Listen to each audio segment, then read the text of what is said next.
brought to you by Taconis, the full aromatic pipe tobacco from Holland. Taconis is mild, rich tasting, and very satisfying.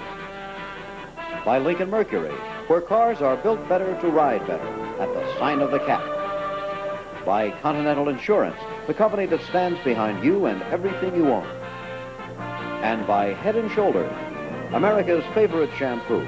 Hates your dandruff, loves your hair.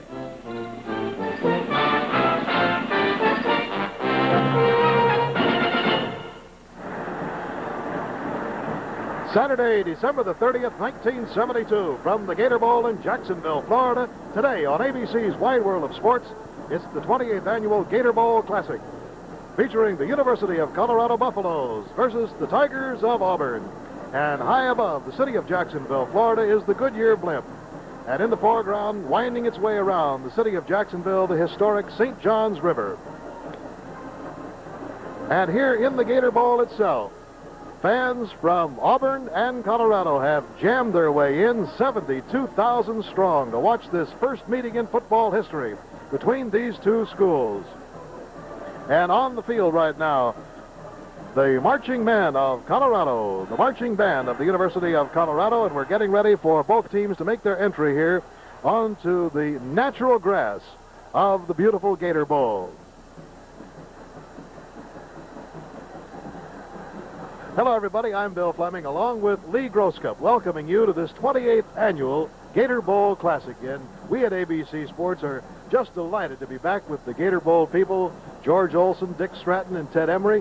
You know, Lee, the last time we were here, it was a Big 8 team, Missouri, which defeated Alabama 35-10. And Alabama, of course, from the Southeastern Conference. And strangely enough, that's exactly the situation we have today. Colorado from the Big 8 and the SEC represented by Auburn. And each of these squads this past year scored a giant upset in college football. Well, I had the privilege of covering one of those upsets, Colorado beating Oklahoma earlier this year. They played inspired ball in that second half, one of the greatest games that I've ever had the privilege of announcing. And they did it behind their quarterback, Ken Johnson, who came out throwing the football in the second half, getting away from his game plan. And he had real good luck throwing to a couple of fine receivers, John Keyworth, who you see there on the left. He's the wingback, number 28. And J.V. Kane, number 89, the big tight end. Keyworth is 6'4", 230. Kane is 6'5", 6'6", maybe, 232. And here's Keyworth. They did it with some play-action passes. Johnson scrambling to his right and looking downfield and finding Keyworth. And look at the height advantage here. There it is. Keyworth came to Colorado as a running back, and he has fine speed and agility after he catches the football. J.V. Kane was a basketball star in high school. He's at the top of your screen wearing number 89. Again, the play-action pass. Johnson drifting back to about 10 yards, and he finds J.V. Kane on the crossing pattern, which was one of his favorites in this contest. So those two men played a key role. Their running attack is headed by number 26, Charlie Davis, the tailback, who has rushed for over 2,500 yards in his 2 years at Colorado. He's an exciting runner, has 9.8 speed in the 100, and he's been very effective both as an outside runner, as you see here, against Oklahoma, and also on the tailback blast off of tackle. That block, by the way, was thrown by Ozell Collier, who wears number 23, and you'll see him in action from the flanker wingback spot today. Their defense is headed by number 71, Bud Magram, who is the middle guard, and number 16, Cullen Bryant, All-American defensive back. Well, the Auburn Tigers were 9-1 on the season of 1972, and strangely enough, they were not even picked in the top 40 before the season got underway. So that's the reason that Shug Jordan, their coach, was an overwhelming choice for one of the Coach of the Year awards. One of the reasons that Auburn was so tough was number 23, Terry Henley, a durable, strong running back who led the SEC in rushing. Terry's 6 feet tall, 190-pounder, comes from Oxford, Alabama. And despite the fact that he missed one game, he still had a scoring of 11 touchdowns during the 1972 season. Not too fancy. They keep it nice and simple, very little finesse, and they like that play and also the blast. Now, two of the heroes in the Auburn-Alabama game, which Auburn won 17-16, David Langer and Bill Newton. And just in case you lost track of that game, this is what happened. In the last 6 minutes of play, this is Alabama punting. Now, Auburn blocks the punt. That was Bill Newton who blocked it. Langer races through, picks it up on the bounce, and goes in to score. At this point, they made the score 16-10. And then, just 4 minutes later, with less than 2 minutes to go in the contest, it was almost a videotape replay. But this, we assure you, was a different play. Same thing happened. Newton blocks, Langner picks it up, goes in to score. That made the score 16-16. And then the great kicking star of Auburn came in, coolly kicked the extra point with 1 minute and 34 seconds to go, and it made the score 17-16, one of the astounding upsets during the season over the champions of the Southeastern Conference, Alabama's Crimson Tide. Well, as we come into this game, there are two key men who are going to be missing from action, from Auburn and from Colorado, one each. Well, quarterback Randy Walls will be missing from the Auburn offense, and that could be a tough assignment for Wade Watley because he didn't play a whole lot during the season. And a freak accident for Colorado. Steve Haggerty, the wide receiver, who's also their return man, injured his ankle in practice. He's not going to be out long, but just long enough to miss this game, and that's too bad because he was kind of the answer to Johnny Rogers for Colorado. He'll be replaced, however, by Rick Elwood, and that could be an interesting assignment for Rick Elwood. Strangely enough, Auburn is ranked 6th in the nation and Colorado 13th, and yet Colorado is something like an 11-point favorite in this game. Now, it could be because of the fact that they're going with an inexperienced quarterback on the Auburn side. And while we have just a moment, let me mention to you that less than 28 hours from now, another great football game is coming up here on ABC, the Sugar Bowl Classic, for the first time ever on New Year's Eve. And Oklahoma, which was Auburn's opponent in the Sugar Bowl last year, will again be back in the Sugar Bowl this year, this time, however, on New Year's Eve against the Pride of the East, Penn State. So we hope you'll join us here on ABC. That's at 8 o'clock Central Time, 9 o'clock Eastern Time, tomorrow night, New Year's Eve, and we promise you a great big New Year's Eve party in New Orleans. Well, one of the most favorite of all animals here is the alligator, and this particular alligator comes from ABC's Scenic Attractions at Silver Springs, Florida, and he's here performing thanks to Ross Allen, his keeper, and he looks just a little bit on the uptight side for this game today. And now we'd like to introduce to you the defensive starters for both of these teams here today. First of all, on defense for Colorado. At left end for Colorado, number 83, a senior from San Bernardino, California, Rick Kay. At left tackle, number 85, a senior from Newport Beach, California, Stu Aldrich. At right tackle, number 73, a junior from Denver, Mark Cooney. At right end, number 64, a junior from Encino, California, Lenny Schufo. At linebacker, number 15, a junior from Greeley, Colorado, Randy Geis. At linebacker, number 51, a senior from Covina, California, Billy Drake. A linebacker, number 71, a junior from Reno, Nevada, Bud Magram. A linebacker, number 37, sophomore from Denver, Rick Stearns. Defensive halfback, number 16, a senior from Colorado Springs, Cullen Bryant. A defensive back, number 27, senior from Moose Jaw, Saskatchewan, Lorne Richardson. And the safety man, number 12, a senior from Denver, John Stearns. And the head football coach of the Golden Buffs, Eddie Crowder. And now for the Tigers of Auburn. On defense at left end, number 99, a senior from Columbus, Georgia, Eddie Welch. At left tackle, number 78, a junior from Blunsville, Alabama, Benny Sibley. At right tackle, number 76, a junior from Fayette, Alabama, Bob Newton. Right end, number 93, a senior from Atmore, Alabama, Danny Sanspree. At linebacker, number 52, a junior from Memphis, Tennessee, Bill Luca. At linebacker, number 40, a senior from Birmingham, Alabama, Mike Neal. The linebacker, number 53, a sophomore from Gretna, Louisiana, Ken Burnich. Linebacker, number 56, a junior from Fayette, Alabama, Bill Newton. A cornerback, number 19, a senior from Huntsville, Alabama, Dave Beck. Cornerback, number 28, a junior from Birmingham, David Langner. Safety man, number 27, a senior from Childersburg, Alabama, Johnny Simmons. Tailback, number 23, senior from Oxford, Alabama, Terry Henley. And the head football coach of the Auburn Tigers, Ralph Shug Jordan.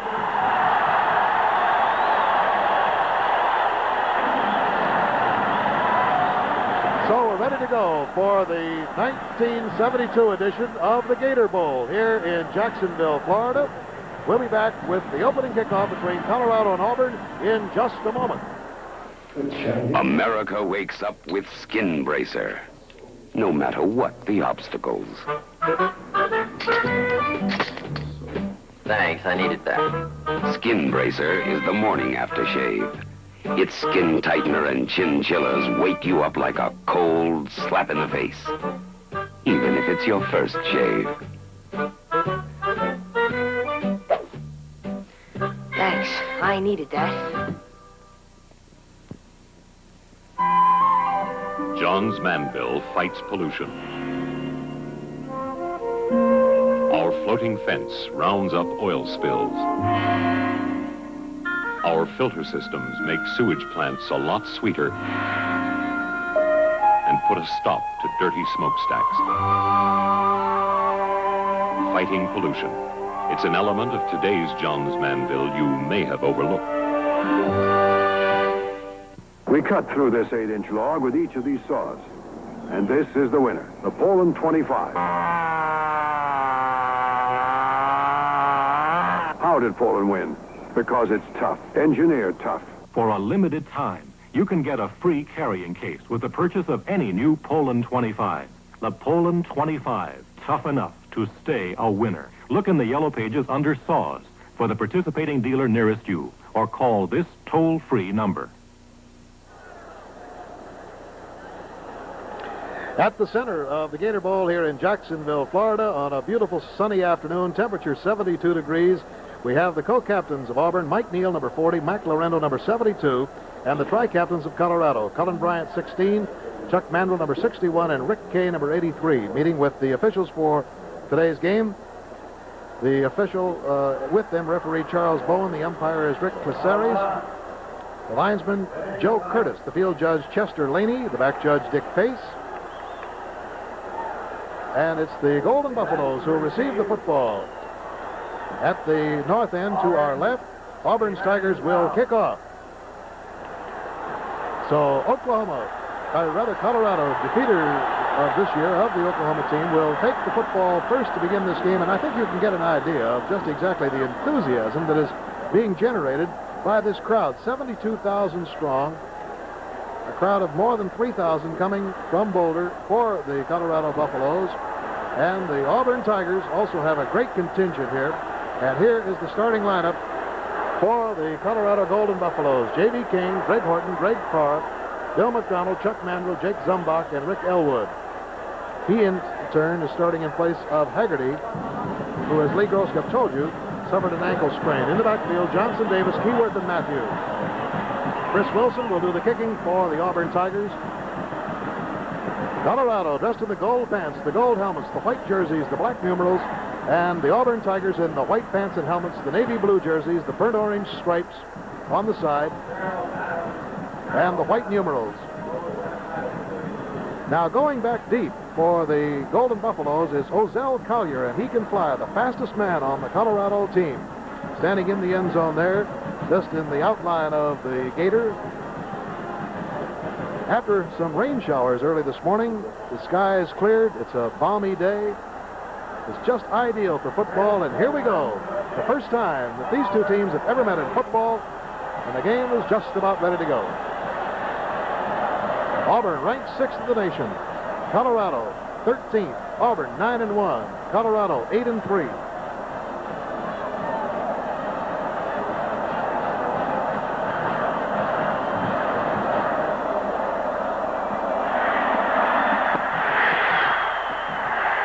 Short kick coming down to the 5 or 6 yard line. Ozell Collier back to the 15. And he's buckled, keeps going, and goes to the 25-yard line. Chris Wilson, the man who kicked off down there, number 17, making the tackle, and it's 1st and 10 for Colorado. A return of 19 yards on the play. Not only is this the first meeting between these two teams, but it's also the only time during the entire 72 season that a team from the Big 8 meets a team from the Southeastern Conference. And despite the fact that 9 teams from both conferences are in bowl games, this is the only meeting. 1st and 10. This is Davis getting about 3 yards before he is upended on the far side of the field. Number 93. Danny Sansbury. Charlie Davis, number 26, the tailback, in a tailback-oriented offense, a play like we saw in our pregame show. Pitch left. Charlie Davis, who has rushed for over 2,500 yards in his first 2 seasons at Colorado.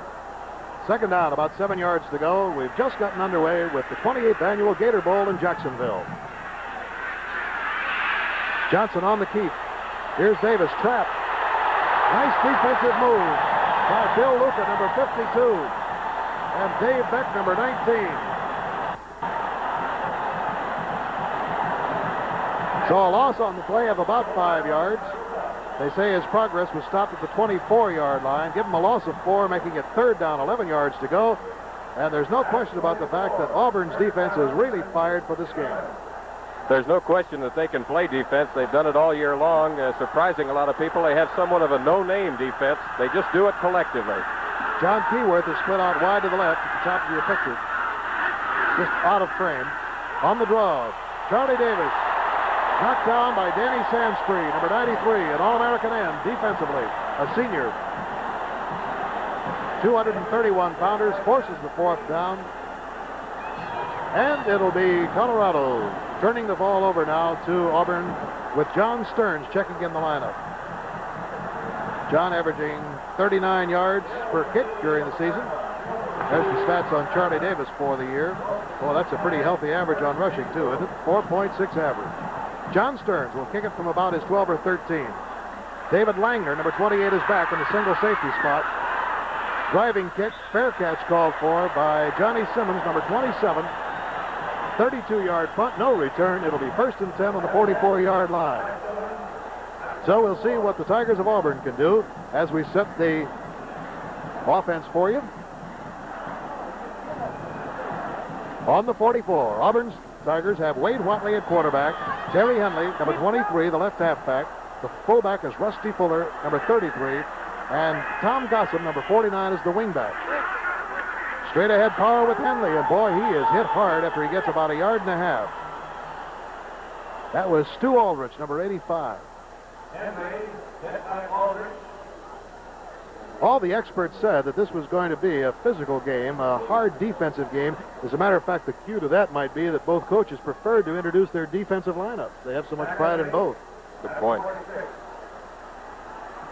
Second down and 8, the ball on the 46-yard line. No score, we've just begun. Colorado had 3 chances, then punted. Now Auburn's turn. In that slot eye. Watley keeps it. Goes into Colorado territory at the 42-yard line. Wade Watley, subbing for the injured Randy Walls at quarterback, picks up a first down into the Golden Buffalo territory at the 41.5-yard line. Brought down by Billy Drake, the linebacker. And this is the starting lineup in the front of the backfield, which we gave you. Cannon Lorendo, Casey Taylor, Ferrier, Steele, and Spivey. Backed up by that backfield of Watley, Henley, Fuller, and Gossip. Cannon is wide, almost the full width of the field as the flanker back. Great defensive stop by number 73, Mark Cooney. 220-pounder from Denver. Loss on the play of about 5 to 6 yards. Back to the 46.5-yard line. Mark Cooney, the second leading tackler on the team with a total of 95, 33 solos and 62 assists. This is the first appearance in the Gator Bowl for the team from Colorado. Auburn has been here 4 previous times, won 2 and lost 2. Second down, 15. Watley drills it. He's got his man, Sandy Cannon. First down, or very close to it at the 31.5-yard line. Billy Drake and John Stearns made the stop. It may be close enough for the first down on the 29. Sandy Cannon, the split end, all alone, running his favorite route, the curl in. And Watley right on target. Play action pass, 17 yards on the reception. A look from the end zone, and you see how the play action will momentarily freeze the linebackers. Watley has good time. He sets up, unloads. 2 receivers open in the slot that time. All right, back live. 1st and 10 on the 29 for Auburn's Tigers. Henley gets a couple. Billy Drake making the stop. Incidentally, Ed Butler, number 82, a freshman, has gone in the backfield for Auburn at wingback for Tom Gossam. Gossam may have been shaken up. I see him sitting on the bench, number 49, and the trainer was attending to him. And we'll see if he may have gotten shaken up on that last play that got the first down.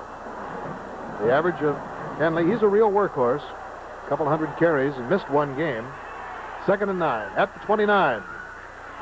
Again, coming through quickly is Mark Cooney, number 73. The second time he's thrown Henley for a loss, and it makes it 3rd down and about 13.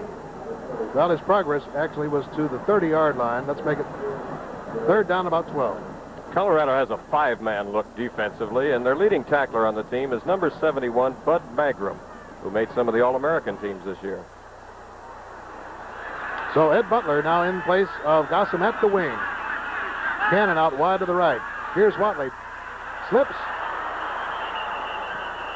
Got back, but his knee touched as Magram makes the final stop. His knee touched back on the 35. So it brings up a 4th down for the Tigers. And Gardner Jett, I believe, will be checking into the lineup. Well, his longest field goal of the year was 42 yards, and he's going to have to duplicate that effort right about now.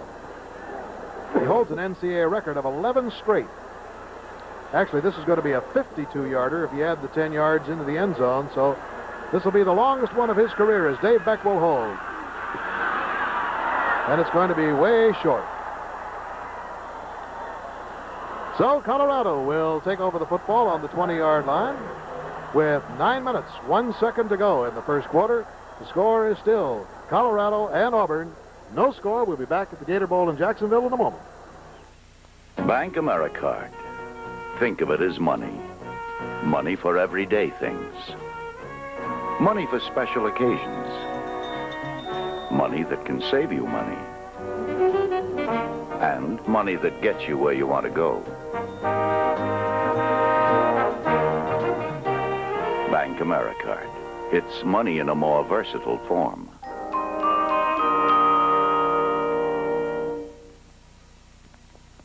Hey, babe, let me borrow your shampoo. Yeah, up top. Head and shoulder. You mean our great swinging quarterback has a dandruff problem? There's no dandruff problem when you use Head and Shoulders regularly. Hey, great! But what about your hair? That looks good, doesn't it? And it leaves your hair looking the way the ladies like it. Hey, so that's your secret, huh? It's no secret. Head and Shoulders is the best-selling shampoo in America. I mean, not just the best-selling dandruff shampoo? Right.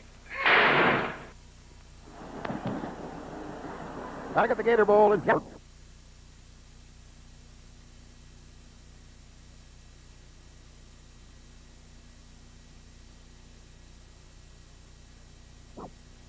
Florida. 72,000 fans watching Auburn and Colorado battle it out for the first time in football history. It's no score. Colorado will take over the football. Auburn moved the ball well, but failed on the 52-yard field goal attempt. And now the Golden Buffaloes with Ken Johnson at quarterback.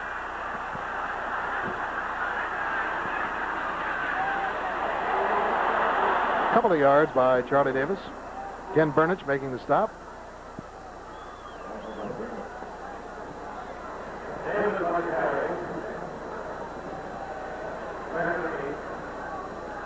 Auburn's a team that makes very few mistakes.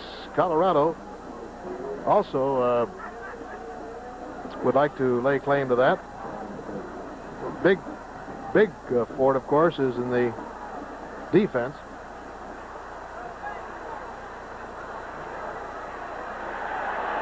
Johnson has the ball tipped by Danny Sanspree, number 93. Got his hands on it. And it's an incompleted pass. It was intended for J.V. Kane. Danny Sanspree, the defensive right end, made some of the All-American teams this year for Auburn. He knocked down 20 passes during the course of the season. There goes pass number 21. And 26 times he nailed ball carriers behind the line of scrimmage. J.B. Dean split out wide to the right. He's in place of Elwood and Haggerty. Haggerty not playing, of course. Pass goes to Charlie Davis, but he's knocked down by number 99, Welch. Eddie Welch. Well diagnosed. Brings up a third down, about 9. Loss of 2 on the play. Check that, it's 4th down. 4th and 9. 7:55 to go in this first quarter. John Stearns is back, facing the sun. Johnny Simmons, the single safety man, back about the 41-yard line.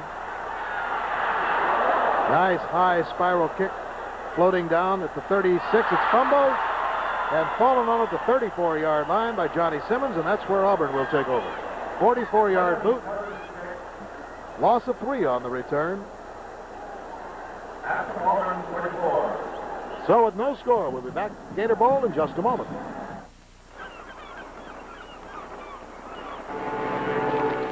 Wat ik rook, is taconis. What do I smoke? Taconis. Taconis is Hollands en vol aroma. Taconis is Dutch. A full aromatic tobacco. De taconismakers maken de bak The people of Taconis have been blending tobaccos sinds 1818. since 1818. Taconis is mild, Taconis is mild, is rijk van smaak rich tasting, en is verrukkelijk om te roken. very satisfying. Wat wel blijkt bij de eerste trek. One puff tells a man that. En de aroma is heerlijk voor de omgeving. The aroma, a pleasure to share. Taconis. Taconis. Oh. En jullie dachten zeker dat wij alleen maar tulpen konden maken, hè? And you thought we Dutch made only tulips. And from the Goodyear blimp Mayflower, captained by Joe Hayjack, high above the Gator Bowl, a good shot of this sold-out arena. The scene of battle for Auburn and Colorado this afternoon. On the 34.5-yard line, Auburn takes over, no score. Gossam is back in the lineup, number 49, going just to the top of your picture now, out of frame.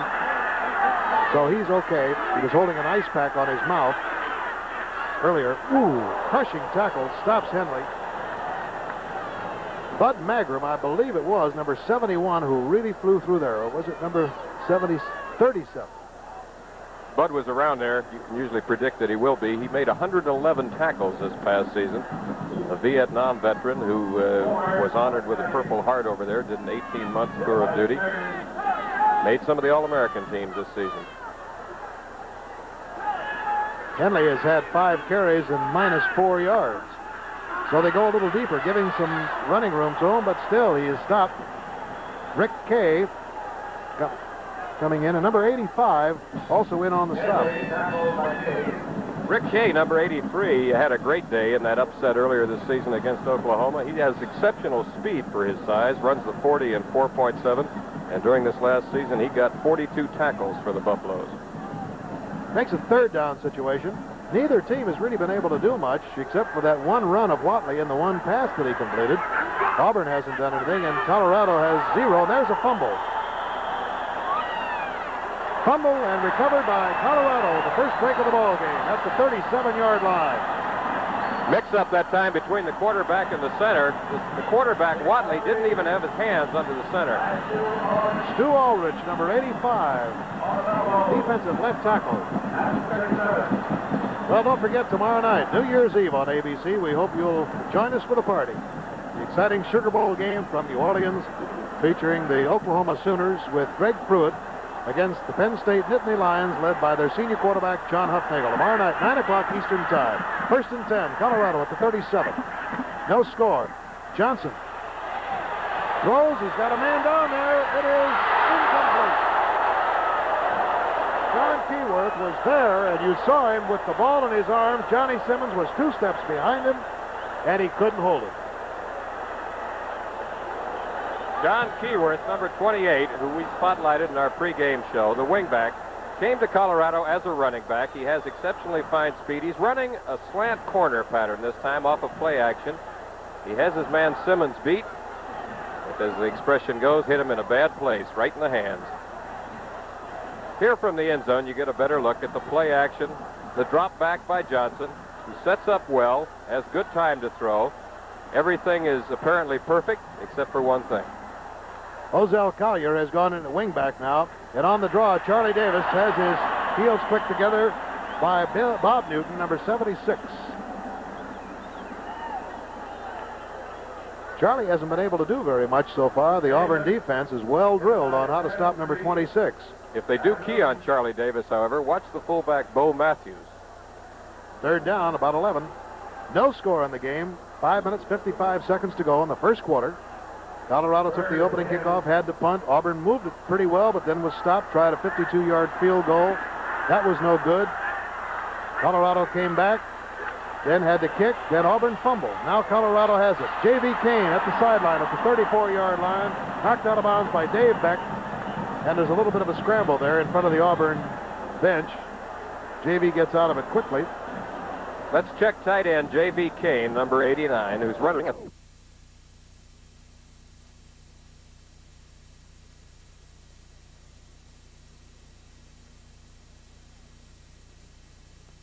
Slant out pattern this time. He simply slants out toward the sideline, slows down, and the ball is on target from quarterback Ken Johnson. Fourth down, and that brings in Fred Lima, field goal kicker, barefooted field goal kicker from Chile. Lives in Hollywood, California now, grew up in Miami, but originally came from Chile. Kenny Johnson holding. This will be a 51-yard attempt. He has won 57 yards this year, but this one is going to be short. So each team has tried a long field goal, 152 by Auburn, another 151 by Colorado, and Auburn will take over the football on the 20-yard line. So there's still no score. 4:55 to go, first quarter. Back in a moment. Civilized like an elegant woman, savage like a cat. Mercury Cougar XR7, like nobody else's car. Buckets, tachometer, automatic floor shift, V8, all standard. No car combines more luxury and sportiness than Cougar XR7. It's like nobody else's car. Built better to give you more. At the sign of the cat. Your indigestion and heartburn can come from 2 stomach problems, but most antacids treat only one, excess acid. But Digel relieves both problems, excess acid plus trapped gas. Because many doctors agree a real cause of common stomach distress is trapped gas bubbles churning with excess acid. And Digel's unique formula has patented simethicone to eliminate distressing gas while powerful antacids neutralize excess acid. Digel. It's 2 kinds of medicine for 2 kinds of relief. Auburn has substituted a couple of new men in its backfield. Chris Linderman, a sophomore, has gone in. He's number 29. We saw him against Georgia when he scored on the second play of the game against the Bulldogs in a 47-yard run. At that time, he was replacing Terry Henley. That's what he's done right now. James Owens is in place of Rusty Fuller at fullback. Owens, number 43. And Mike Gates and Rob Spivey are in, both tight ends. Now, Lee, that might be kind of significant, running with 2 tight ends instead of a wide man. Here's Watley. Barely does get back to the line of scrimmage, may even be a yard short. Running with those 2 tight ends, I think you can look for the blast to go both ways. Dave Orvis, there's a familiar name. The brother of Herb Orvis, who was an All-American defensive star for the Colorado Buffaloes. Second and 11. Ball on the 19-yard line. No score. First quarter. Watley slips the ball off to Linderman, and he gets up to about the 27-yard line. You can see how fast he is. Lenny Schufo making the stop. Picked up almost 7 yards. Third down, a critical third situation. 3rd and 3.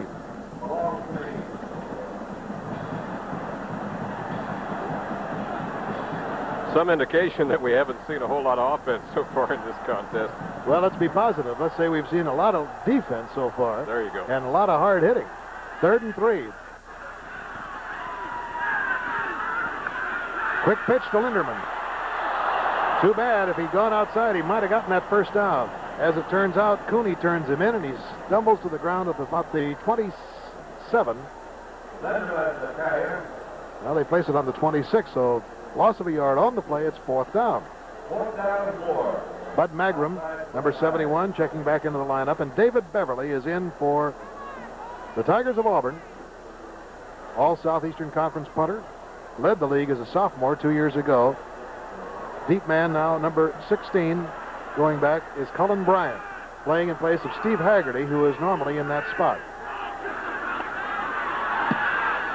Beverly sails one out of there, driving Cullen Bryant back to the 24-yard line. Boxed in, Linderman's there, down he goes. What a hit. 50 yards, and there's a marker down on the field.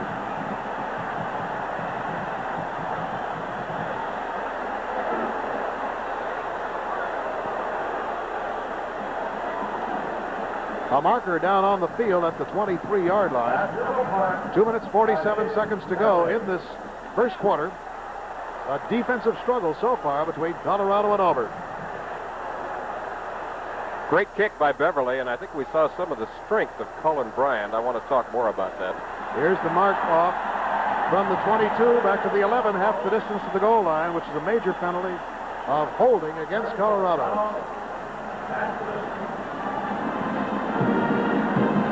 Cullen Bryant is the strongest man on the Colorado team. He's a weightlifter who has built himself up from 180 to 210 by using a weight training program, and he can bench press, believe it or not, 425 pounds. Personal foul of holding against Colorado. Half the distance to the goal line.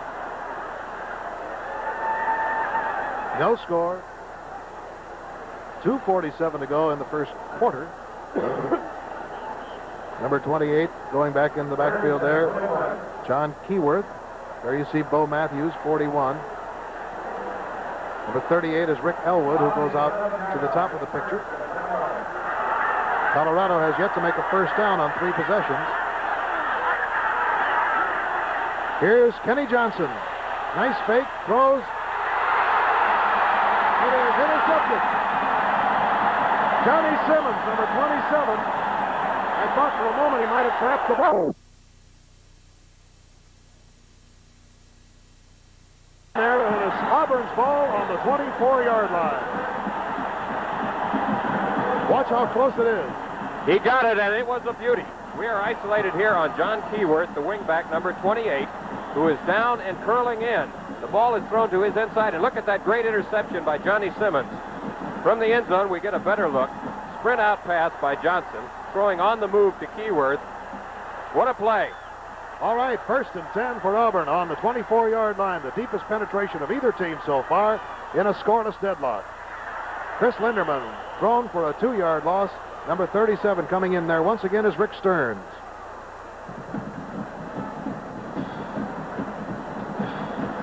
Second down, about 11 yards to go. I was talking about turnovers a little bit earlier. Auburn had only 14 during the entire year. 7 on fumbles, 7 on interceptions. That really is a remarkable record. And they forced some 30.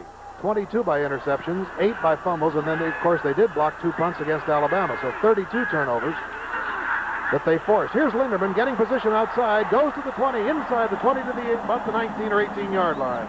Stu Aldrich and Rick Kay, numbers 85 and 83, making the stop. On the 19, 1:51 to go, first quarter. Auburn and Colorado, nothing to nothing. Third down now, and 5. Coming into the lineup is Mike Gates, sophomore tight end, replacing Rob Spivey for the Auburn Tigers. Well, we've got a menagerie here today. We've got alligators, a golden eagle for the War Eagle. We've got Ralphie the Buffalo. Too much time? Might be. Delay of the game. 5 yards and a costly 5 to Auburn.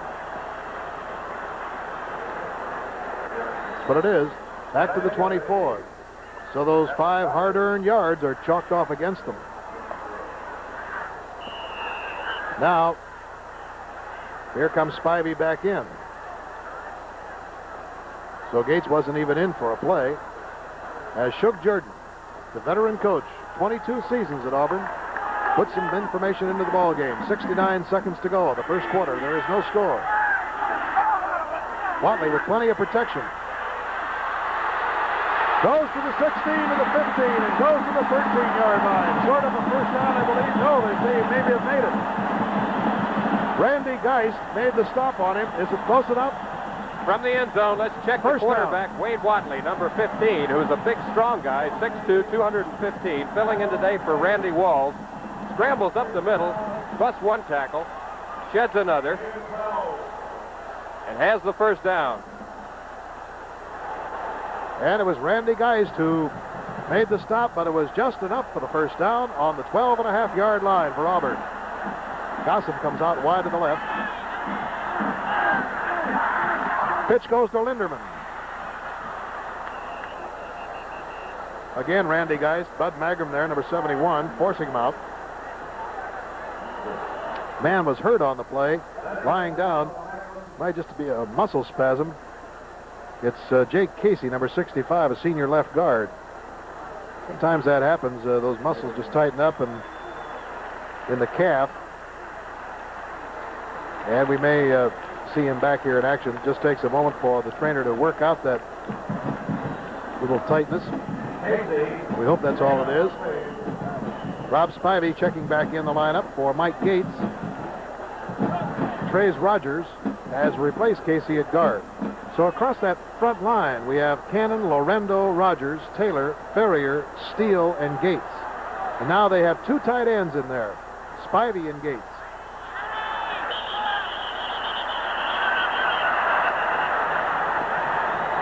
Another delay of the game, or is that the quarter? No, it's the quarter. Well, that gives a sigh of relief to the Auburn Tigers. It's the end of the quarter, and there is no score. We'll be back in a moment. Valvoline Motor Oil is the choice of men who care the most about cars. The pros. At Indy, on drag strips, and on road race courses. More professional drivers rely on Valvoline than any other brand. You can rely on Valvoline for your car, too.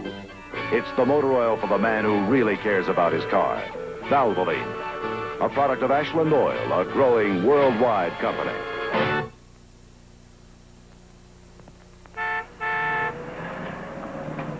One of the nicest things about getting automobile coverage from a Continental insurance agent is the special emergency number he gives you to use when he isn't around. It lets you call for quick claim service at any time of day or night, even on weekends. Dial a claim. May I help you? Yes, my wife is having an accident.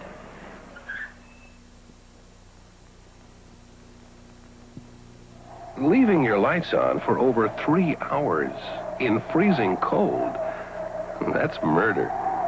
But that's what we did with these cars. Let's see if any of them can start. One can. The one with the Sears Die-Hard. The Die-Hard, extra power to start your car when most batteries won't. Sold only at Sears. Bill Fleming along with Lee. Sold only at Sears. Bill Fleming along with Lee Groscup back at the Gator Bowl in Jacksonville, Florida. Here's how the first quarter went. And one thing that really stands out there, Bill, is that Auburn got 47 total yards to Colorado's 3. And as you mentioned, let's accentuate the positive. It's just been a very tough defensive struggle. I think the only slip that Auburn made was when they let Keyworth get behind him, but he dropped the ball. Second down, 10 to go. The ball on the 12. Linderman tries to crash through and gets his nose just about to the 10-yard line, and he is forced back by Mark Cooney, number 73, and Billy Drake, number 51. Just short of the 10-yard line, but the ball, as you can see, is almost in the geometric center of the field from the sidelines. Auburn determined they're going to get at least 3 out of this drive after the interception. Each team having one turnover. An Auburn fumble recovered by Colorado, but they couldn't do anything with it. And now Auburn intercepted in the Colorado pass, and they still have possession. Watley looks, batted down, and number 51 coming through there was Billy Drake. So each team has batted one of the opponent's passes down before it could get airborne. Auburn going that time to that double tight end offense that we discussed earlier. Play action pass. Again, a fine defensive play by the Buffaloes. Auburn ranked 6th in the nation, Colorado 13th. You'll see the number 2 team in the country, Oklahoma, tomorrow night against number 5 Penn State, the pride of the East, in the Sugar Bowl game. That's coming up on ABC New Year's Eve. And here now is Gardner Jett to try for a field goal. He missed one earlier from 52 yards. This one will be from 27 yards out. It's up and it's perfect. So Auburn's Tigers have taken the lead over the favored Colorado Golden Buffaloes. It's 3-0. We've just begun the second quarter of play, and we'll be back with more in a moment.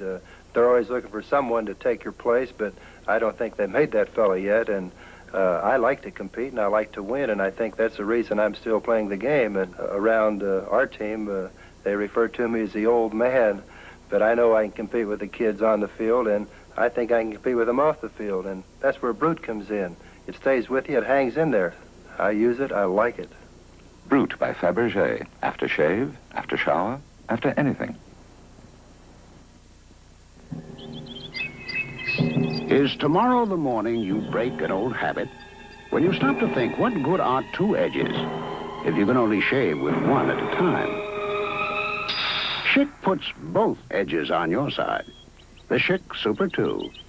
2 super chromium edges working together for a close, comfortable shave. The Schick Super 2. It's enough to make you break an old habit. Man could really fly back there is Ozell Collier, number 23, waiting for the kick. He Auburn's can indeed. Kick will be Chris Wilson. He can indeed because he's a 9.4 sprinter in the 100-yard dash. Colorado trailing 3-0 by virtue of a 27-yard field goal by Gardner Jett. Short kick. Taken by Gary Campbell. He somersaults his way to about the 23-yard line. 15-yard return, and the Golden Buffaloes will go to work against the stubborn Auburn defense.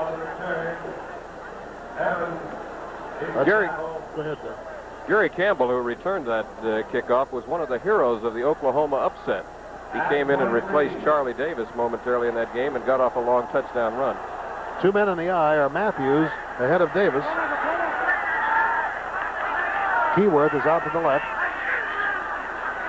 Marker down as Matthews grinds through to the 27-yard line, but they may have had a little motion there. Benny Sibley made the stop for Auburn, number 78. Bo Matthews, the fullback, is a big guy who rushed for over 700 yards and 4 touchdowns this last season. And with Auburn keying on Charlie Davis, don't be surprised if Bo Matthews starts getting the football. Illegal motion. So they chalk off the 5 yards, and Colorado has a 1st and 15 on the Colorado 18-yard line. During the year, Johnson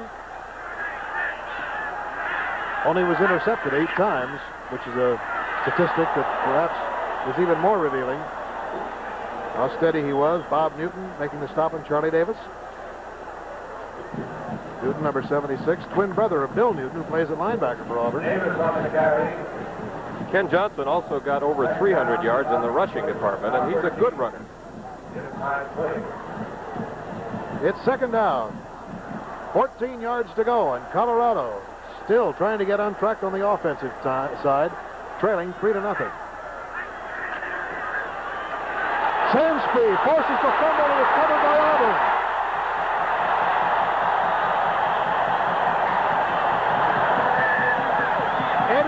Got the ball, but Sansbury was the one, number 93, who really crashed into the ball game. Let's watch Danny Sansbury, number 93, who's made some big plays this season for Auburn. Forces the fumble, and now the Tigers have field position.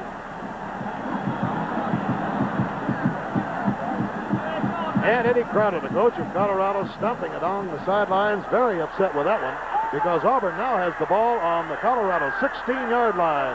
Everybody moving and flags all over the place.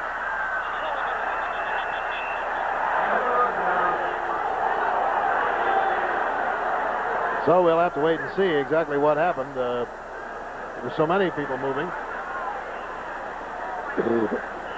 While they're discussing it, let me remind you that 1973 promises to be another big year for ABC's Wide World of Sports. We'll begin this new year next Saturday with the Hula Bowl live satellite from Hawaii. I think really that's one of the most outstanding array of all-stars ever in the history of football. Every top All-America player will be in the Hula Bowl, including the Heisman Trophy winner, Johnny Rodgers. Chris Schenkel, Bud Wilkinson, and O.J. Simpson will be on hand. Then on Saturday, January the 13th, it's the exciting Harlem Globetrotters making their debut on Wide World of Sports. So we hope you'll join us for the next couple of weeks. And now, with the 1st and 15, the penalty against Auburn. Watley, tipped, incomplete.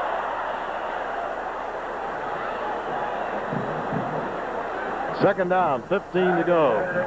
Part of the sellout crowd here today to watch the Auburn Tigers and the Colorado Golden Buffaloes. The score 3-0, Auburn out in front. And now Auburn has a 2nd and 15 on the 21-yard line. And in this obvious pass situation, their tendency has been to go to their split end. For the most part, number 44, Sandy Cannon, whose favorite routes are the curl-in and the sideline. All right, they've just sent in Dan Nugent as a tight end, number 80, sophomore. Quick pitch. Here goes Henley outside, out of bounds on the 16-yard line. Gain of about 5 on the play. Bud Magram doing the chasing along with Cullen Bryant. Placed on the 15.5. Well, a 3rd and 9, and the strategy before was to move the ball over to the other side of the field to try to get it into good position. Let's check the pursuit of number 16, Cullen Bryant, the All-American defensive back for the Colorado Buffaloes. He knows where the football is. He intercepted 7 passes this season, and he has great strength, as I pointed out earlier. 3rd down and 9. Gossam to the right. Watley going to pass. Throws it. Henley's got it on the 3-yard line. Terry Henley falling forward to the 2.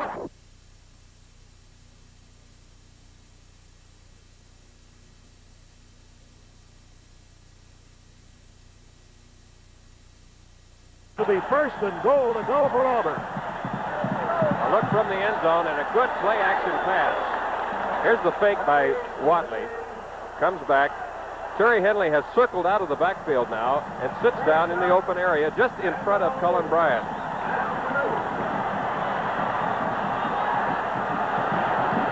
That's a look at Cullen Bryant from a different viewpoint. 1st and goal to go. The ball on the 2.5-yard line. Gossam sprints out wide to the left. Auburn now 4 chances to go, 2.5 yards. Henley cracks to the 1. Auburn has really surprised this Colorado defense today as Billy Drake made the stop to save the touchdown. It's 2nd down. The ball exactly on the 1-yard line with Auburn out in front, 3-0. 12 minutes, 14 seconds to go in the 1st half. From the Gator Bowl in Jacksonville, the first time these two teams have ever met. And Auburn has drawn first blood and now is threatening again.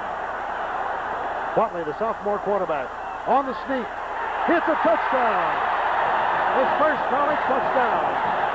And he gives Auburn a 9-0 lead.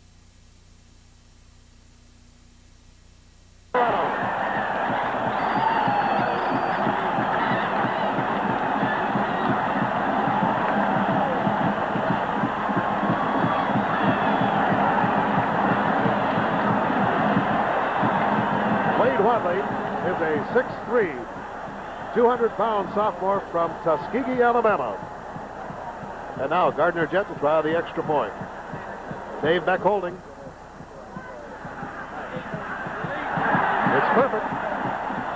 And Auburn has a 10-0 lead over Colorado, and we have exactly 12 minutes to go, and that drive of 16 yards in 5 plays took only 1 minute and 20 seconds on the clock. Back in a moment. So much life to be lived, so much to be tried, and when you share it you get a special feeling inside.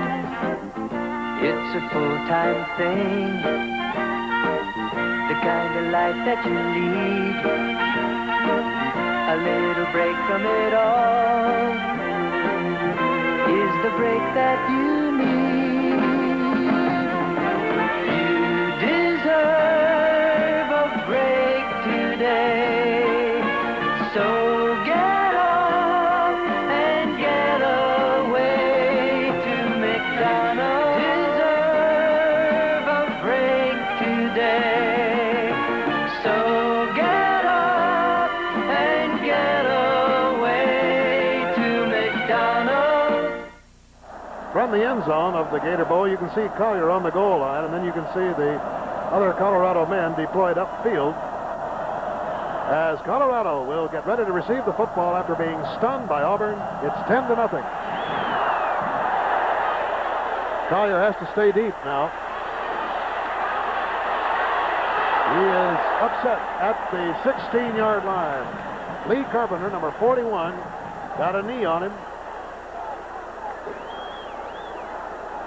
Well, that's what we gave you a moment ago. A minute and 20 seconds elapsed after Danny Sanspree forced the fumble that Eddie Welch recovered, and it didn't take long for Whatley to take him in. Whatley's done quite a job so far. Both his play calling, his ball handling, and also his passing, I think, has been exceptionally sharp. Colorado with 2 turnovers, Auburn with 1, and Colorado trailing 10-0. Good hole for Bo Matthews, who gets 5 quick ones. Bill Newton, number 56, making the stop. Number 99 there was Welch, defensive end. You know, Wade Whatley was asked how he felt being thrust into a situation like this, a pressure situation replacing Randy Walls. And I'll tell you about that right after this play. Second down, about 5. Not much on that. Wade Whatley said that the game plan wouldn't be any different with him in there or if Walls was in there, and he said the main thing, he was just going to have to go out and play some football. That's what he's done so far today. Well, that's been a good philosophy that Auburn has adopted this year after losing Pat Sullivan and Terry Beasley. Sullivan, the Heisman Trophy winner, and Beasley, the All-American receiver. They knew that they didn't have any outstanding stars as such. It's been a real team effort all the way. 3rd down and 2. Big play for the Buffs. And Ken Johnson thinks it's big enough to talk over. Calling timeout. That means that Colorado will only have 2 timeouts left. Auburn will have 3. And now Ken goes over to talk to Eddie Crowder in his 10th year as the head football coach, former great at Oklahoma, under Bud Wilkinson as a quarterback and then as an assistant coach. He's incidentally going to be a co-coach with Frank Broyles in the Hula Bowl game coming up on ABC next Saturday. My goal as an individual to be financially independent as a single woman. I am very bullish on America. Jack Whitaker for Merrill Lynch. I've been asking people here in Houston if they're bullish on America. So far, most of them seem to be. But different people have different investment problems. I'm very bullish at this time. I'm retired, and investment is what I live on. My biggest financial challenge would be making sure that these 2 girls of mine, 10 and 14, get a good education, which is, as you know, becoming more expensive all the time. Different people, all bullish on America, but with different investment problems. That's why Merrill Lynch has 29 different ways to invest, and common stock is just one of them. Ask Merrill Lynch which ways they think are best for you. Merrill Lynch, 29 ways to help you share in America's growth.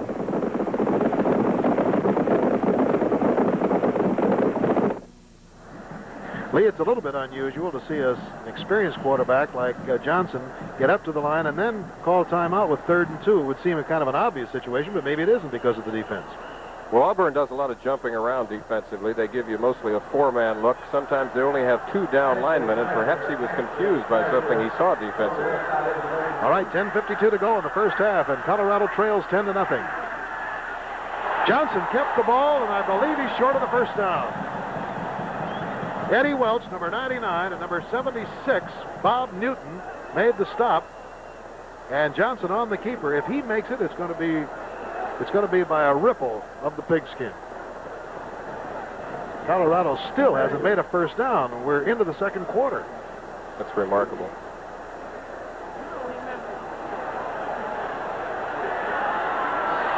It is by fractions. So Ken Johnson goes back in the huddle with a first down on the 26-yard line. 10 minutes, 33 seconds to go in this first half. Great halftime. Both bands are here today, Auburn and Colorado. They've been working for 4 solid weeks on their halftime shows. Here's Bo Matthews for the first break of the ball game for Colorado. The longest game that they've had to the 41-yard line. A quick burst of 15 yards. And Mike Neal tipped him up, or he might have gone all the way. Bo Matthews, number 41, the big 230-pound fullback, gets a great hole on a quick-hitting trap play up the middle. He rushed for over 700 yards this last season. And as we mentioned, with Auburn keying on Charlie Davis, he may be a key man. All right, the second first down now, consecutively. Matthews is stopped for about a foot by Benny Sibley from Blunsville, Alabama. Number 78. Might not have had that ball just exactly where he wanted it. Nobody has really been outstanding today as far as statistics are concerned on the Colorado side. Auburn has defensed them well. 42-yard line, still in Colorado territory. Second down and 9. The Buffs trail 10-0. On the draw, Charlie Davis gets outside. Nice pursuit. He kept shrugging him off, as you could see, but another wave had come up, and they finally ran him out of bounds with Bill Newton getting credit for the tackle. Number 56, Charlie Davis, getting it to about the 43-yard line. Let's pause now for 5 seconds for local station identification.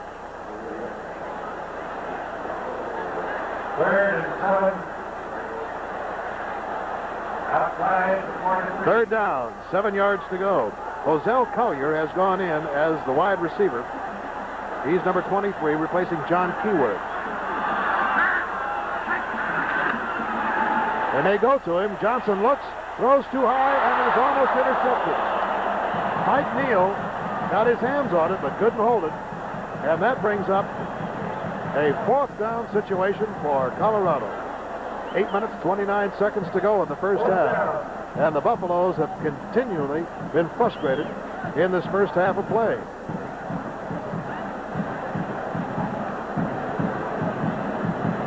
Johnny Simmons trotting back as the single safety man as John Stearns is in to do the punting. 4th down on the 43. Stearns gets it off on a fair catch called for by Simmons at the 21-yard line. 36-yard boot. Well, again, a reminder about tomorrow night, and we extend to you an invitation to join us here on ABC for our New Year's Eve party in the form of a great football game, the Sugar Bowl game from New Orleans, with the Oklahoma Sooners, with Greg Pruitt and company against Penn State's Nittany Lions. Tomorrow night, 9 o'clock Eastern Time, here on ABC. We can guarantee you lots of fun. The Sugar Bowl Classic in New Orleans, Oklahoma and Penn State, number 2 and number 5 in the nation.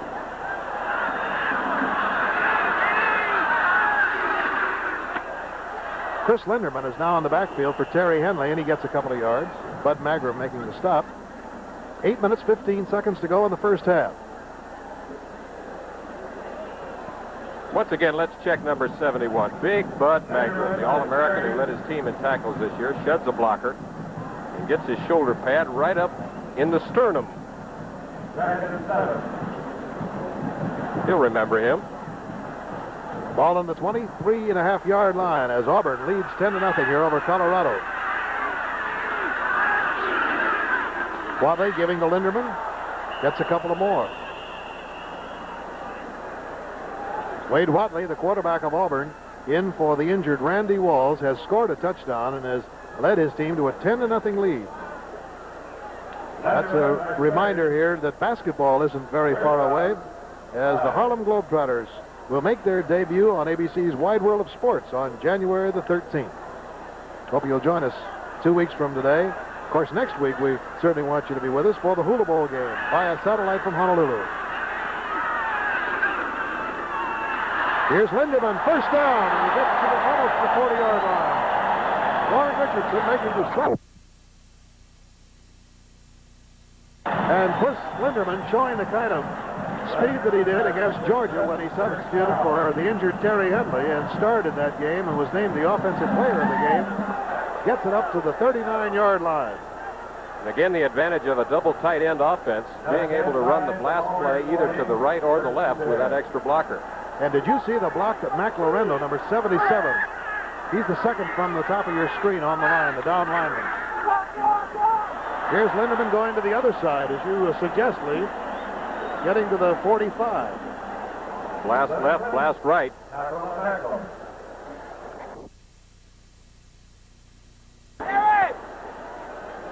Linderman now has 9 carries for 39 yards, and I would think that would make him the top ball carrier out there on the field.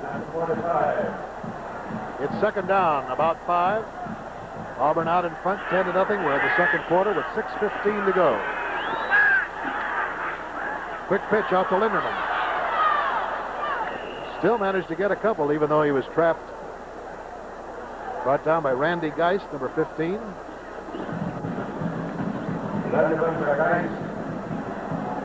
Gossam going back, number 49, to say something to the quarterback, Watley. Rusty Fuller, number 33, is the fullback. A 27-yard field goal and a touchdown after recovering a fumble. That's been the difference so far as Auburn leads 10-0. Wow, there comes Stearns and hits him hard at the 47-yard line. Rick Stearns. These are young men who are from, I believe, one of the outstanding high school teams.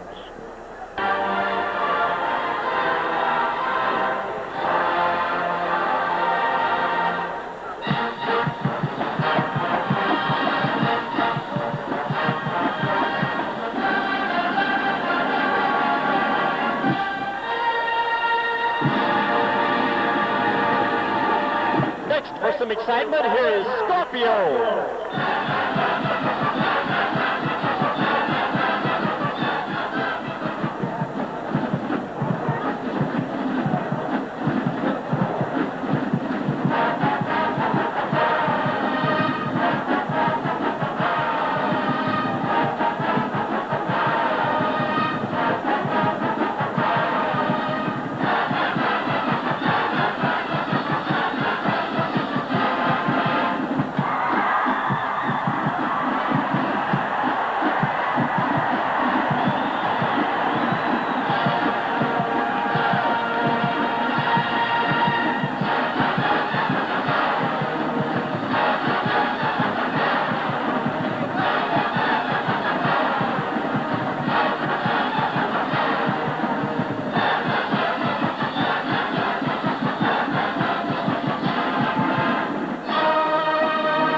From Roberta Flack, a change of pace. Where's the love?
Ladies and gentlemen, the Auburn University Marching Band.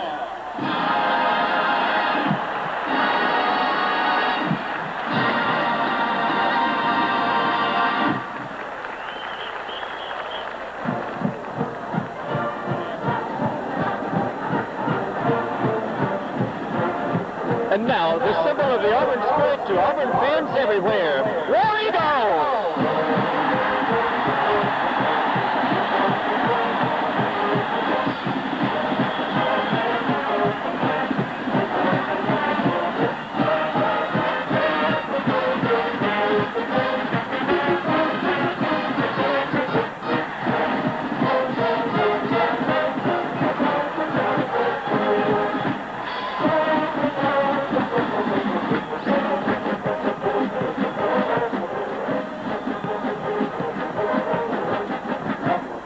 And as the band leaves the field to that cry of War Eagle, all Auburn fans everywhere can thrill to that battle cry because they are out in front by the score of 10-0. Another reminder here that tomorrow night we're going to be greeting you with black tie from the Sugar Bowl in New Orleans for the annual Sugar Bowl Classic, the first time ever on New Year's Eve, Oklahoma and Penn State.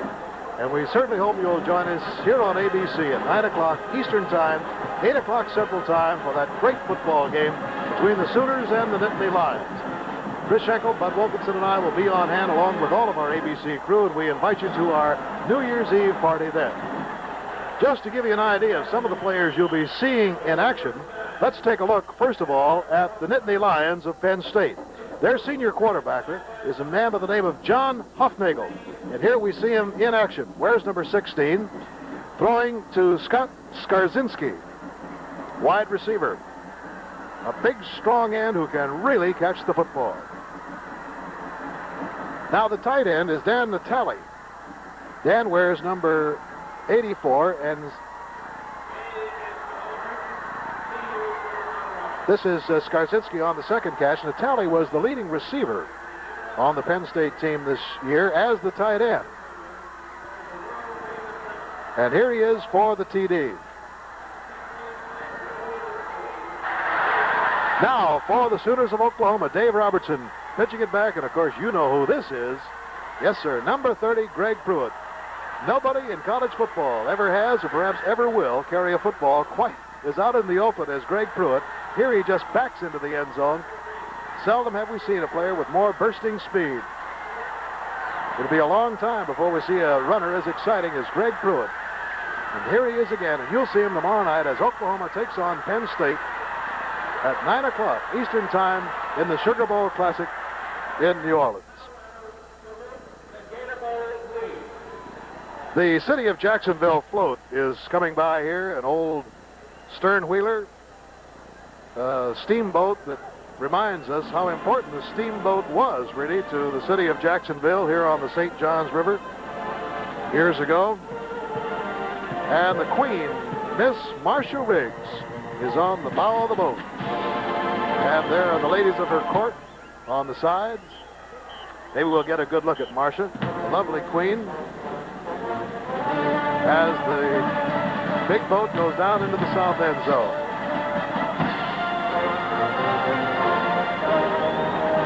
Combined bands of Auburn and Colorado forming an A and a CU on the football field. Strangely enough, they both have the same fight song. Glory, glory, Colorado, and glory to Auburn. The Gator Bowl is being brought to you by Motorcraft, a complete line of quality automotive parts from Ford. Motorcraft helps keep you off the hook. By McDonald's. You deserve a break today, so get up and get away to McDonald's. By Williams Electric Shave. You'll really get a close shave, comfortable shave, when you use electric shave. And by United States Tobacco Company, importers of Borkum Riff pipe tobacco in 3 beautiful flavors from Sweden. And we'll be back after this pause for station identification. A man plans his own kidnapping on the FBI tomorrow night.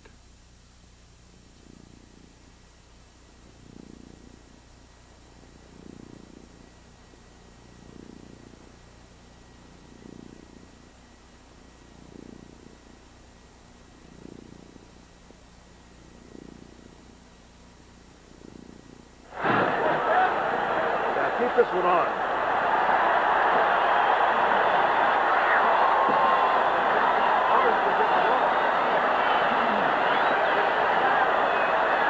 Let's get a shot of Ralphie. We haven't seen Ralphie yet. Here he is.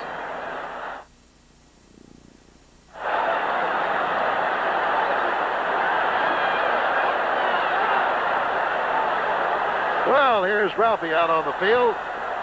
The mascot of the Buffaloes, a 900-pound buffalo. Ralphie, incidentally, is a girl. That is the beast who reduced Keith Jackson to rubble out in Boulder. As we look at the halftime stats, Auburn again having the edge in total yards, but not nearly as drastically as after that first quarter. Now 96-73. They have held on to the ball quite a bit more. Time of possession is 17:20 to 12:40. And in total offensive plays, however, Colorado has 39 to Auburn's 32. Mike Neal of Auburn, the captain of the team, has his option now since Colorado won the toss to begin the game. They took the ball. Auburn has its option at halftime. They take the football, and so will receive it. So the Golden Buffaloes of Colorado trailing 10-0 to the Tigers of Auburn here. The first meeting that these two teams have ever had on the football field. For Auburn receiving the ball, this is the starting offensive line. David Langner is back, along with Mike Fuller in the deep spots to receive this kick. Fuller is number 20. David Langner, who returned 2 blocked punts against Alabama for touchdowns to upset the Southeastern Conference champions, is there, number 28, on the left side. Here comes the Colorado Golden Buffaloes getting ready to kick off. Again, we apologize to you for losing our picture for a portion of our second quarter here. Again, it was something we had nothing to do with and we had no control over it. It was simply a switching and technical problem with the phone company in New York. And we apologize to you for losing our picture, but we're glad we have it back, and we hope that we can continue to have it for the rest of this ball game. Fred Lehman will kick off. The NCAA kick scoring leader, 7.3 points per game, and you notice he has a bare foot. His kicking foot is bare as he tees up the ball. So the Colorado defense now will have to dig up that football against Auburn, as Auburn has a 10-0 lead, and here we go.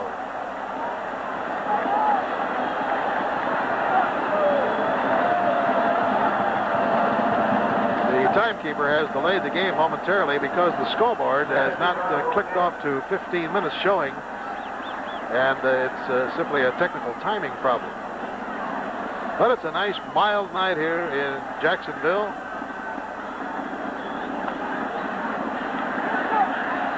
The Auburn backfield, once they get moving, will be this way with Wade Whatley, the quarterback. And then either Lindner or Henley at the tailback spot. Then Rusty Fuller and Tom Gossett. Here we go. Short kick. Angling over toward the other side of the field. Bounces on the 13-yard line. And Mike Fuller, number 20, gets back to the 30. Goes to the 38-yard line, and he's bounced out of bounds by Fred Lima, the man who kicked the ball off. 25-yard return on that. Auburn ran mostly with a double tight end offense in the first half, and the big play was the tailback blast off tackle. First down, the ball on the 37-yard line. Auburn got all of its 10 points in the second quarter. The lead 10-0. Auburn in the navy blue jerseys with the burnt orange stripes, white numerals, white headgears.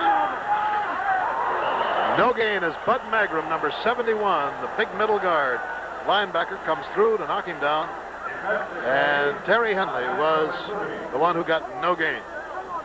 Let's check Terry Henley, the tailback for Auburn, having a little collision with number 71, Bud Magram, the middle guard for the Colorado Buffaloes.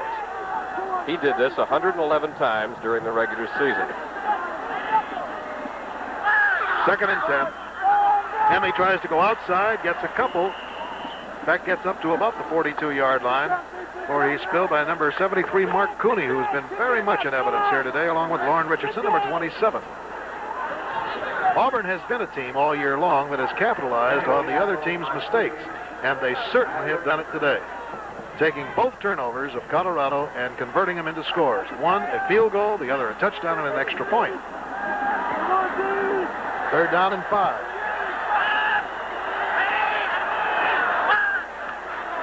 Whatley on a third down, fires complete. First down at the 46-yard line to Mike Gates, the tight end, playing behind Rob Spivey. On the 45-yard line. Check the curl-in pass by tight end Mike Gates, who lines up on the left this time, goes down 12 yards, simply curls in. Whatley again right on target. Randy Walls may have a hard time getting that job back. They're both sophomores, and they'll be juniors, of course, next year. They may have a real scrap for that starting quarterback role. Here's Terry Henley getting 4 or 5 quick ones. Getting down to about the 41-yard line before he's stopped by Bud Magram. Terry Henley's been held pretty much in check today. He's carried 12 times for only 9 yards, but he seems to be getting on track here in the second half. Well, he's had a good replacement, too, in Chris Linderman. Terry, I don't think, has fully recovered from the injury that he suffered in the Florida game, and he's been coming back little by little each week, but he's not quite 100%. Second down, 6. At the 41 of Colorado, Auburn on the move, leading 10-0. Watley finds an opening, and he's hit by Colin Bryant. There's a marker down on the play at the 37-yard line.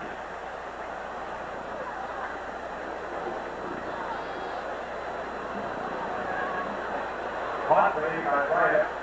Marker down. 12 minutes, 39 seconds to go in the third quarter. Well, some great wide worlds coming up for you in the next couple of weeks. The Hula Bowl game coming up next Saturday. That'll be from Honolulu via satellite. And then the Harlem Globetrotters on Saturday, January the 13th. Let's check the work of Cullen Bryant, number 16, defensive back for the Colorado Buffaloes, who sniffs out the counter option play and gets into the backfield to make contact with Wade Watley, number 15. Official attendance for today's game, 71,114. The offside penalty costing 5. It's second down and 20. At the Auburn 45, quick pitch to Henley. Chasing him there, number 73 is Cooney. And coming up to make the stop is number 64, Lenny Schufo.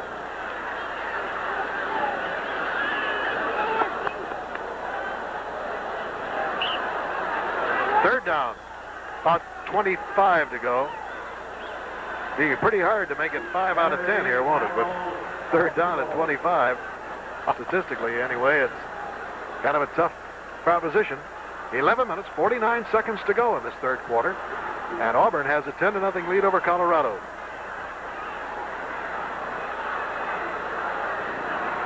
Watley back, good protection, nobody rushing. Now they close in on him. From behind, he is pulled down. Good pursuit by Mark Cooney from Denver, number 73. And that brings up a fourth down situation. David Beverly going into the lineup. What a day Mark Cooney's having, number 73, who got 95 tackles for the Buffaloes during the season. He's been tough both against the run and the pass today. Going back is Cullen Bryant, number 16, playing in place of one of the injured players. Fair catch called for at the 30. So Colorado will take over the football at the 30-yard line, trailing by the score of 10-0. And we'll be back for their offensive series. You know, to get the best electric shave possible, your beard should be as dry as possible. What you don't know is you've got to wet it first. And that's where Williams Electric Shave comes in. You see, your face is loaded with moisture. And the special ingredients in Electric Shave Dryer to set up your beard for close, easy cutting, with less friction and irritation. So, to get a really close, comfortable electric shave, get a really dry beard. Wet it first. With Electric Shave! Last year, we split a diamond in a Mercury Marquis to prove how smoothly it rides. This year, we've polished Mercury to a new brilliance. Completely restyled it for 73. Even refined its famous ride. And now Mercury's the only medium-priced car with steel-belted radial tires standard. It not only rides like a gem, it looks like one. Mercury Marquis, built better to ride better. At the sign of the cat. Bill Fleming along with Lee Groscup back at the Gator Bowl in Jacksonville. And it'll be 1st and 10 for the Colorado Golden Buffaloes, trailing by the score of 10-0. And you have to respect this Auburn defense. You know, they held Alabama scoreless in the second half. They've held Colorado scoreless in the first 2 quarters. That's 4 quarters against superior competition. Not superior to them necessarily, but I use it only as an adjective. I think that we should restate to anyone who might be joining us late that Auburn came into this game today as an 11-point underdog. But that's nothing new for them. They have been playing the underdog role all season. And they like it. They do. Second down, about 5. Colorado trailing here 10-0 in the third quarter. Ball on the 35-yard line. Johnson gives it off to Davis, and again he is throttled at the line of scrimmage by Bob Newton, number 76. Danny Sansbury, number 93, getting up there.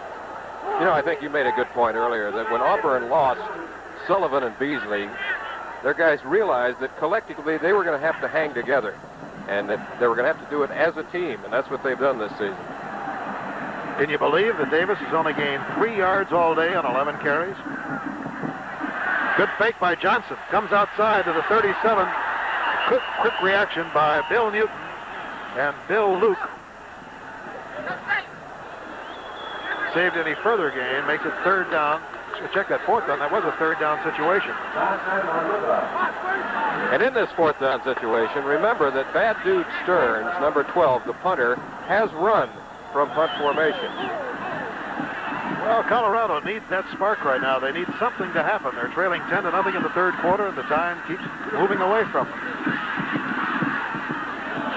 Nice high kick, forcing Langner back, lets it bounce. I don't believe it was touched by anybody. It's kind of dangerous when that ball is bouncing around down there. It was covered by Colorado. For 700 years, the dhows have sailed on monsoon winds from Asia to the east coast of Africa in search of gold, silver, and ivory. Those that made it through the storms and rough winds celebrated. Times have changed, but the legend of these waters hasn't. One captain welcomes the other, and the celebration begins. Hey, come on! It's life they're celebrating. Nobody takes it for granted out here. Nobody should anywhere.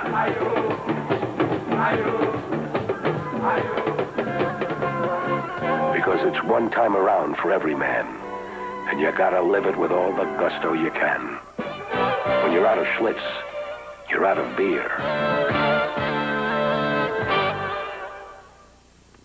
Jack Parr tonight premieres January 8th on ABC.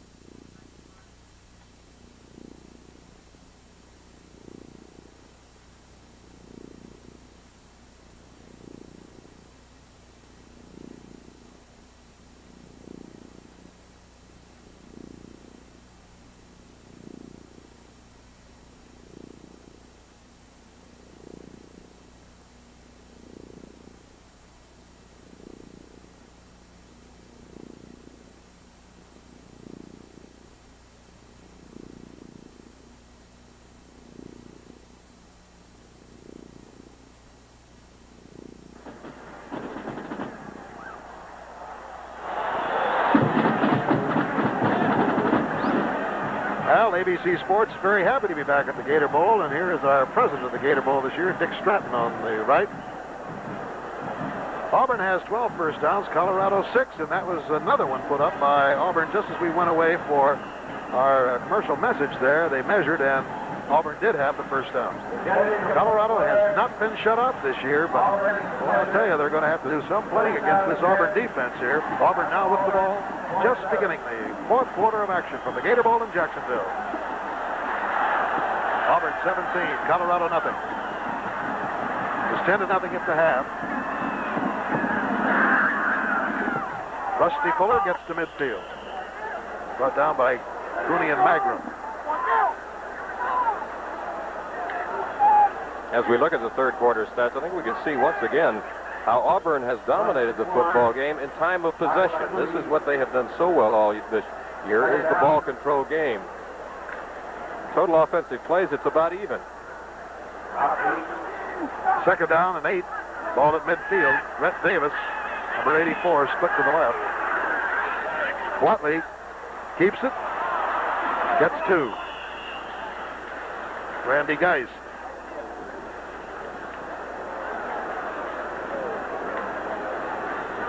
So here's a big play for the defense of Colorado with third down and 5, wanting desperately now to stop Auburn and get the football. Again, normally a passing situation, but Tigers haven't liked to throw in these situations today. Davis out wide.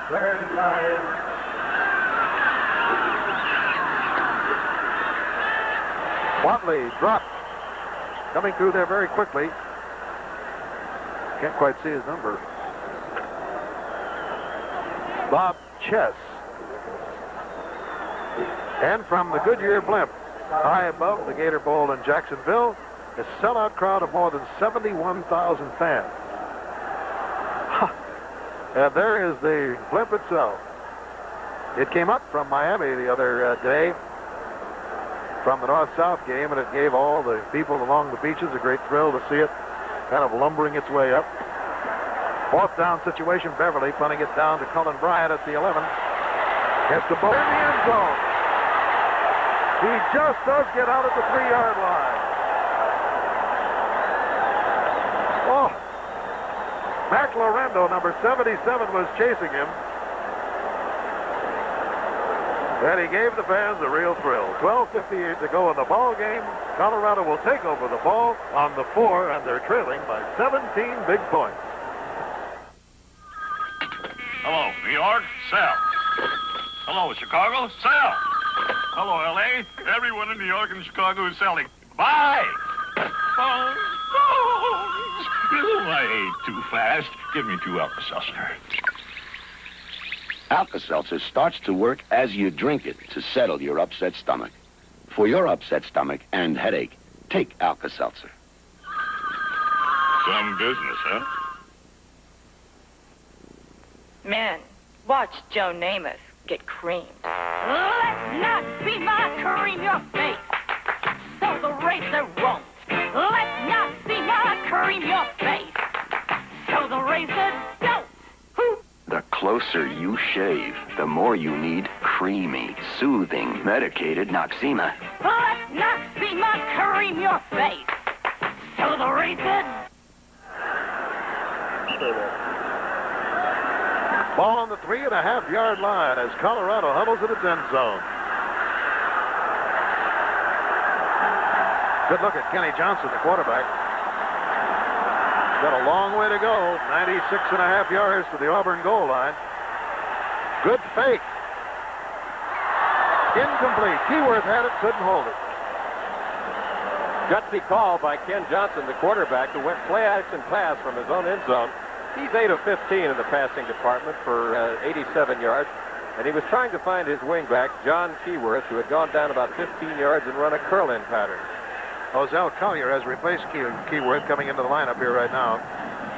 Colorado has lost the ball 3 times, and 2 of those resulted in direct scores. Another one cost him a touchdown. Right. Very deep is Kenny Johnson. Throws to the sideline. That's good. That's the 21. Rick Elwood, number 38, making it. And Dave Beck forced him out of bounds. Next Saturday on ABC, you'll see the season premiere of the Professional Bowlers Tour, featuring the finals of the $65,000 San Jose Open. Great shot of the sideline cut by Elwood. Johnson out of his own end zone.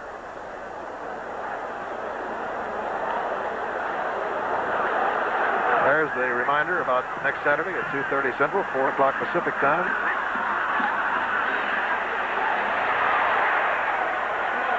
Incomplete. 2:30 Eastern, 1:30 Central, 4 o'clock Pacific time. It's pretty much cut and dried now what Colorado has to do. They're trailing by 17 points, so they're playing catch-up football. Ken Johnson is going to have to throw it. He's got combination patterns. He has screens. He has draws. And they do have a gadget play, Bill, that we haven't seen yet today. That's the end around by J.V. King. Well, they haven't exactly had the ideal field position at any time. They've gotten down as far as the 27.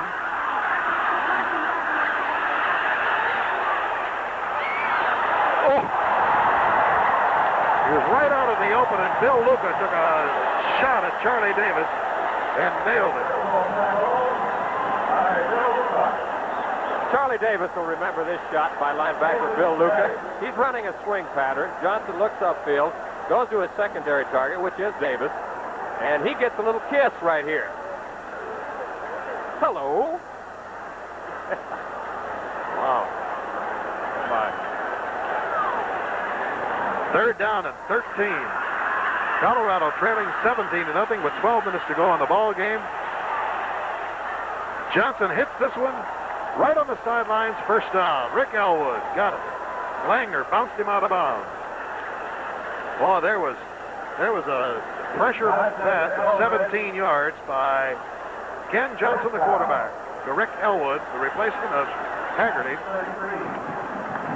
who was eliminated from play today because of a sprained ankle earlier in the week in practice. So the Buffs have new life at the 33-yard line. 11 minutes, 54 seconds to go in the ball game. Ozell Collier is split wide to the right. Big rush. Nobody there. And that's going to be intentionally drowning the pass because there wasn't anybody there. Bill Newton.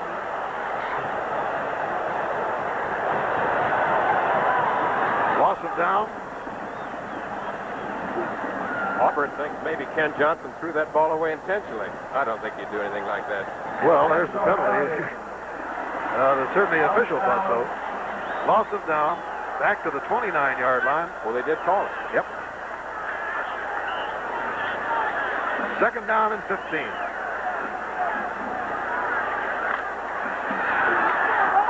Ozell Collier again trots out wide to the right. 11 minutes, 48 seconds to go in the ball game.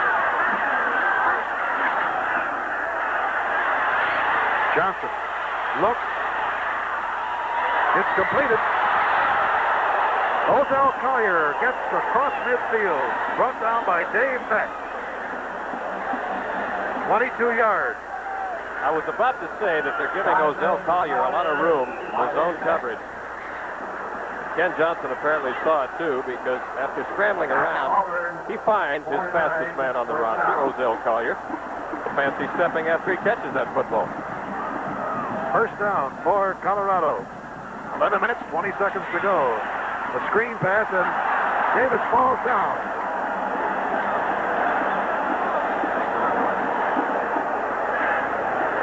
Another look at how you set up a screen pass. I wonder if Charlie, being used to that artificial turf, may be having a little turf. It would seem so. A possibility.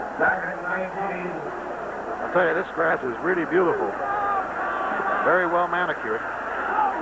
But there is a different feeling to it. On the 42-yard line, second down and 19 for Colorado. Ken Johnson, the quarterback. 7 minutes and 45 seconds to go, and his team is 17 points down. Incomplete. Intended for Rick Elwood on the sideline. Mike Neal, Dave Beck, both there covering on the play, along with Ken Burnich. One of the really fine passes in the nation tomorrow night on Huffnagel of Penn State going against Colorado in the Sugar Bowl Classic on New Year's Eve from New Orleans at 9 o'clock Eastern Time. There is an important statistic, third down department, and they have another third down situation coming up now. Third and very long. Well, not a very bright situation. Third at 19. He's got his man and his cane to the 40, but he's going to be short, and he fumbles the ball, but I believe the ball has been blown dead. It's still short of a first down by about a yard. Johnny Simmons, number 27 there, made the stop. 18, and he needed 19. Let's check J.V. Kane, who runs the curl pattern from his tight end position. He comes up about a half yard short of the first down. Well, let's make it a yard. 10 minutes to go. 17-0. Colorado with the ball, but trailing.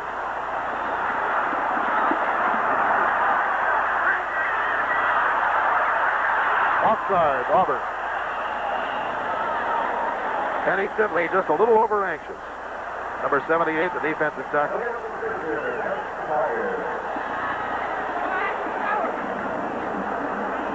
So it'll be a first down for Colorado on the 35-yard line of Auburn. They still haven't been able to dent that Auburn defense on the goal line. 9 minutes, 45 seconds to go. Auburn went out 3-0 on a 27-yard field goal. Then Watley sneaked for a yard after Auburn recovered a fumble and went 16 yards in 5 plays. And they scored in the third quarter. First and 10. On the 35.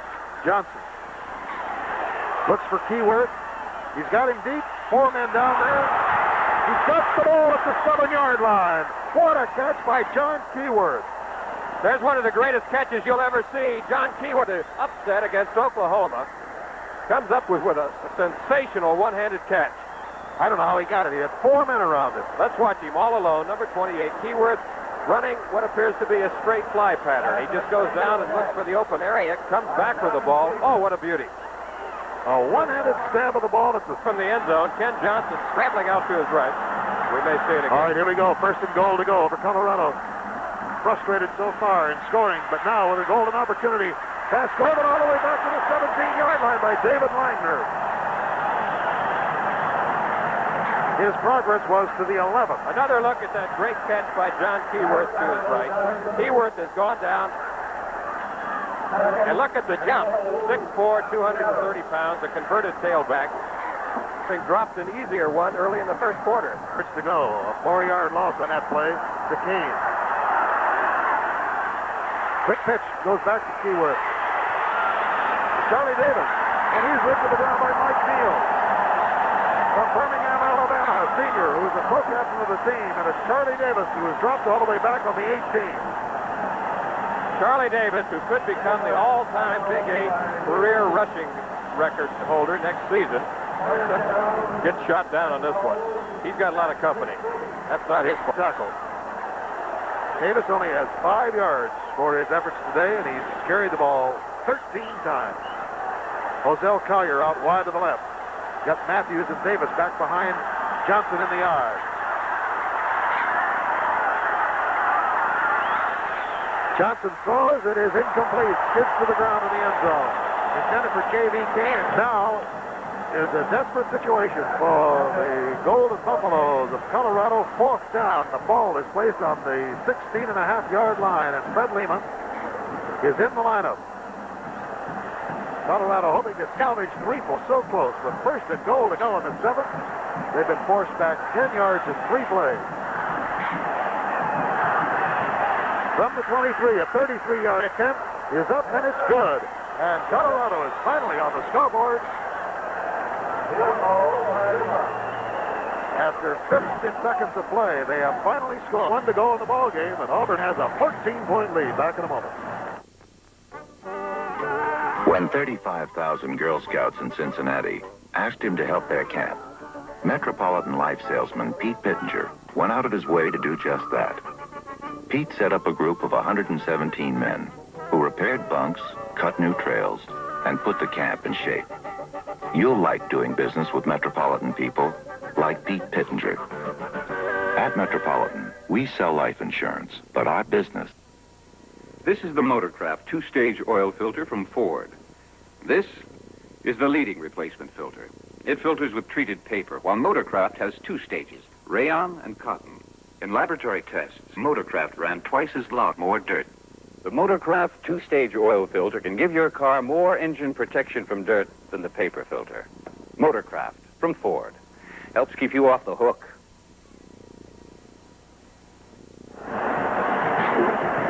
I'm kind of glad to get this next note.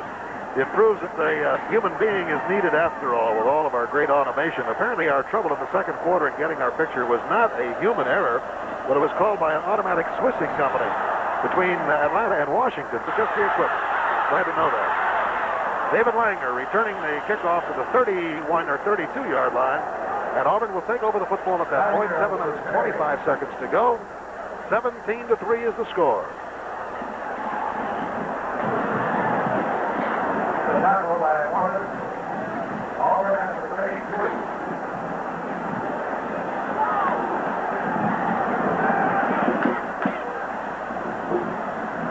First and 10 for the War Eagles, the Auburn Tigers. Rusty Fuller getting a yard or 2 at most. That last Colorado drive stalled after 80 yards. The march started at their own 4. And I think one of the keys there at the last one, Charlie, on a pass pattern, Johnson just couldn't get the football to him. Second down and 8. 6:58 to go in the ball game. him about as Terry Henley dropped to the ground by Mark Stenz and Rick Stearns. Well, this has been a very happy occasion here on this wide open for a lot of the Auburn fans. Incidentally, next Saturday on Wide World, it'll be the Hula Bowl game. And then 2 weeks into the basketball season. The game. Nice fake into the line. Quick handoff, getting to about the fullback. Dropped by Billy Drake. Both Terry Henley and Charlie Davis have had their troubles today. Terry Henley has carried 16 times for only 4 yards. Charlie Davis, 13 times for only 5 yards. That's kind of hard to believe. David Beverly. Colorado has 3 timeouts left. Auburn has 2. And time will become a factor, of course, soon as Colorado gets that football. Fair catch called for, wanting to make sure, is Cullen Bryant at the 25. So after that 39-yard boot, Colorado at its own 25-yard line. And trailing the Tigers of Auburn 17-3. We'll be back with that offensive sequence in a moment. Heavy razor, light shaving instrument. This blade can get out of line, cause nicks and cuts. This one can't get out of line. Helps prevent edge, gives you less control. But the Wilkinson bonded razor is light and maneuverable, gives you more control. Each pure chromium edge is in its own shaving head with blade angle and exposure, precision set. You get more control, fewer nicks and cuts. The Wilkinson bonded razor, a better way to shave. Winchester's here. A little cigar that's a whole nother smoke. New kind of smoke that's something else. Winchester Little Cigars. New golden taste. New filtered smoothness. Mild and light. Winchester's you.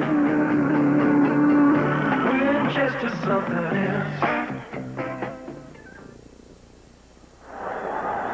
Well, behind one of his players there is Shug Jordan, one of the most popular men in all of college football. Head coach of Auburn, leading candidate for Coach of the Year honors. His team out in front of Colorado 17-3 after a brilliant 9-1 year in which they lost only to LSU and knocked off Alabama. And now playing defense against Colorado with 5:35 to go. Colorado 75 yards away from the goal line. Incomplete. Headed for J.V. King.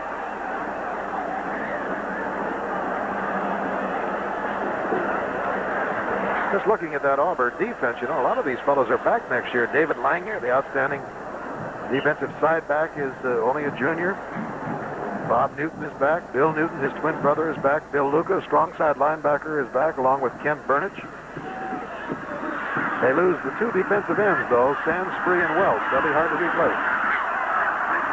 2nd and 10. Complete to Charlie Davis. Bill Luca, number 52, making the stop. Notice how quick. Charlie Davis running a little circle pattern from his tailback position, comes out of the backfield. Tries to turn on the speed here, but is unable to get outside. 3rd down and 8. Auburn leading 17-3. Quick pitch to Charlie Davis. Well, he waited for that bump. Fumble was recovered by Auburn. Benny Sibley, number 78. And once again, it happens. 4th turnover. Charlie Davis, who's been having his troubles today, takes the pitch on the option play. There's a marker down, by the way.